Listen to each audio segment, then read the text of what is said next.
لیکن جب بات کسی معین شخص کی آئے گی تو ہم اس معین شخص پر کفر کا فتویٰ لگانے سے پہلے تکفیر کے جو شروط اور ضوابط ہیں ان شروط اور ضوابط کی روشنی میں اس شخص کے بارے میں ہم غور کریں گے، اس کے بعد اس معین شخص کی تکفیر ہو سکتی ہے۔ لہٰذا سنت کا انکار کرنے والے کی مطلق تکفیر تو کی جائے گی، اور جب معین تکفیر کی بات آئے گی تو یہ کام کبار اہل علم کا ہے، وہ ان شروط اور ضوابط اور موانع وغیرہ جو اس کے ہیں ان پر غور کرنے کے بعد وہ اس پر کفر کا فتویٰ لگائیں گے۔ لیکن مطلق طور سے یہ بات کہنا صحیح ہے کہ جو سنت کا انکار کرے وہ کافر ہے۔ جی شیخ، یہ جو ہمارے قریب کے ایک مطلب جو قرآنین ہیں وہ یہ کہتے ہیں کہ بولے ہم اللہ کو مانتے ہیں، اللہ کے نبی کو مانتے ہیں، تو بولے ہم پھر کیسے کافر ہوں گے؟ تو آپ ان سے بتاؤ کہ اللہ کے نبی صلی اللہ علیہ وسلم کو ماننے کا مطلب کیا ہے؟ بھائی نبی صلی اللہ علیہ وسلم کی صرف ذات کو نہیں ماننا ہے، نبی صلی اللہ علیہ وسلم کے جو احکام ہیں، جو احکام لے کر کے آئے ہیں، آپ جب اس کو مانیں گے تبھی تو یہ کہا جائے گا کہ آپ نبی کو مانتے ہیں، ورنہ نبی کو ماننے کا کیا مطلب ہوا؟ نبی کو ماننے کا مطلب یہی ہوا کہ نبی صلی اللہ علیہ وسلم جو کچھ اللہ رب العالمین کی جانب سے لے کر کے آئے ہیں اس پر ایمان لایا جائے، اس کو مانا جائے، اس پر عمل کیا جائے، یہ نبی کے ماننے کا مطلب ہے۔ ورنہ اگر کوئی ایسے ہی کہے میں نبی کو مانتا ہوں تو اس کا کیا مطلب ہوگا؟ اس کا کوئی مطلب نہیں ہے، یہ لغو بات ہے۔ جی شیخ، آپ نے کافی اچھا بتایا، ماشاءاللہ۔ جزاک اللہ خیر۔ آپ دیکھیے جی ایسے آدمی سے آپ پوچھئے، آپ اس سے دیکھیے کوئی عام آدمی بھی اگر ان سے بات کرے تو وہ ایک قدم بھی نہیں چل سکتے۔ ان کے جو شبہات ہیں، آپ پوچھئے کہ کیا آپ نماز پڑھتے ہو؟ قرآن تو آپ کو کہتا ہے کہ نماز پڑھو، آپ نماز کیسے پڑھو گے؟ قرآن کہتا ہے کہ زکوٰۃ دو، آپ زکوٰۃ کتنا نکالو گے، کیا نکالو گے، کیسے نکالو گے، کب نکالو گے؟ ان سے پوچھئے، تو وہ قرآن پر بھی تو عمل نہیں کر سکتا۔ جو قرآنی ہے اگر وہ یہ کہتا ہے کہ میں قرآن کو مانتا ہوں، قرآن پر عمل کروں گا، تو آپ ایسے آدمی سے پوچھو کہ آپ نماز کیسے پڑھو گے، ایسے آدمی سے زکوٰۃ کے بارے میں پوچھو، ایسے آدمی سے حج کے بارے میں پوچھو، اس سے پوچھو کہ جب تک تم حج والے حکم پر عمل نہیں کرو گے تب تک تو قرآن کو نہیں مانتے ہو، تو قرآن تو کہتا ہے حج کرو، اب آپ بتاؤ حج کیسے کرو گے؟ تو وہ کیا جواب دے گا؟ تو ایسے لوگ دراصل انتہائی احمق ہوتے ہو، ایک قدم بھی نہیں چل سکتے ہو، تو ان کے کفر میں کسی قسم کا ذرہ برابر شبہ نہیں ہے ایسے آدمی کے کافر ہونے میں۔ جی شیخ، آپ نے کافی اچھا بتایا، جزاک اللہ۔ ٹھیک ہے، بارک اللہ فیکم، بہت بہت شکریہ بھائی۔ اور اس کے بعد میں اگلے گیسٹ کو ایڈ کر رہا ہوں۔ اگلی کا گیسٹ ہے راہب RH، میں آپ کو ایڈ کروں۔ السلام علیکم ورحمۃ اللہ وبرکاتہ۔ وعلیکم السلام ورحمۃ اللہ وبرکاتہ۔ شیخ محترم، کسی بھائی نے مجھے سوال کرنے کو کہا ہے کہ جو جی ہم جو میت کو دفن کر دیں اس کے بعد جو 3 بک مٹی ڈال لیں، وہ بولا ہے کسی حدیث سے ثابت نہیں، ایسا نہیں کرنا چاہیے۔ اور میں نے ایک حدیث سنی تھی سنن نسائی کی، جی اس میں بولا آپ صلی اللہ علیہ وسلم نے مٹی ڈالا تھا، اس کی وضاحت کریں۔ جی شیخ۔ جی شیخ، بھائی کا سوال تھوڑا سا ایک بار ریپیٹ کریں پلیز۔ بھائی کا سوال یہ ہے شیخ، وہ پوچھ رہے ہیں کہ کیا مٹی ڈالنا قبر پر، جیسے 3 لپ مٹی ڈالی جاتی ہے، 3 مٹی ڈالتے ہیں لوگ، تو کسی نے کہا ان سے کہ یہ ثابت نہیں ہے۔ بھائی کہہ رہے تھے کہ میں نے سنن نسائی کی روایت میں پڑھا ہے کہ اللہ کے نبی صلی اللہ علیہ وسلم نے ڈالا تھا۔ دیکھیے مٹی ڈالنا بالکل ثابت ہے، جب میت کو دفن کرنے کے بعد اس پر مٹی ڈالنا ثابت ہے قبر کے اوپر، لیکن مٹی ڈالتے وقت کچھ ایسی چیزیں ہیں جو کرتے ہیں لوگ، وہ غلط ہے، وہ ثابت نہیں ہے۔ جیسے مٹی ڈالتے وقت کچھ لوگ یہ دعا پڑھتے ہیں کہ منہا خلقناکم وفیہا نعیدکم ومنہا نخرجکم تارۃ اخری، یہ جو ہے ثابت نہیں ہے۔ اسی طرح سے مٹی ڈالتے وقت اگر اور کوئی خاص دعا پڑھی جاتی ہے تو وہ دعا ثابت نہیں ہے، لیکن مٹی ڈالنا تو یہ ثابت ہے۔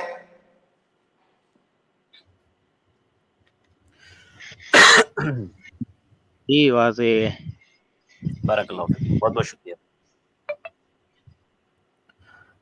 اس کے بعد میں اگلے گیسٹ علی کو ایڈ کر رہا ہوں، آپ اپنا سوال کریں۔ السلام علیکم شیخ۔ وعلیکم السلام ورحمۃ اللہ وبرکاتہ.